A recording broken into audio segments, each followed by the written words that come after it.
یو ځل د روم یو سفیر راغی څه معامله کې څه سوال جواب کې تپوس کوي د مسلمانانو خلیفه څه شو چا ورته وایي هغه د بیت المال اوښان سرولو له بوتلي دي داسې عجیزي بیت المال اوښانې سرولو له بوتلي دي ځنګل طرف ته وتلی دا سفیر ورسره ډېر ضروري کار او ورپسې لټون کې ووتو چې ضروري کار مې دی وایي چې هغه ورپسې لاړ عمر رضی الله تعالی عنه د یو اونې لاندې پروت دی آرام کوي چې ویې کتل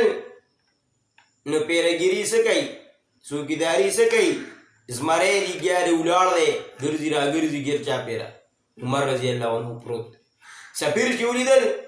چې عمر رضی الله عنه خو پروت دی خو ګیر چاپېره ته زمری تاویږي دا به څه کېږي زمری ګرځي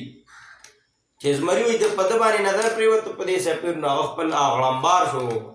بده واپس یې وکړه او ویرېده دی عمر رضی الله عنه سترګې کولاو شي چې ویې کتل دی روان دی څه کوې وایي دی خوا څه کوې هغه ورته ووایي چې داسې راغلی یم خو حیران تا ته یم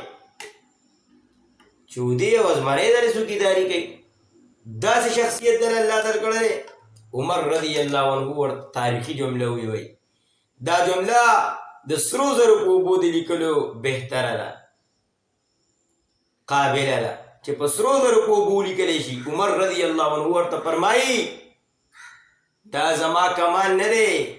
بلکې چې کم کس هم د محمد رسول الله صلی الله علیه وسلم غلامی اختیار کی دا هغه غلام شي حقیقي غلامی شي حقیقي محبت کوونکی شي دا هغه به ازمري نه دا هغه به هر څوک احترام کوي دا هغه خیال به هر څوک ساتي ازمری دا څه شی دی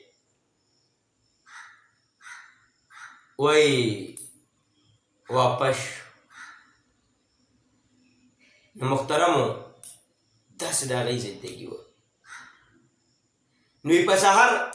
عمر رضی الله عنه لګیارې چې دا ورځ تېره شوه په سهار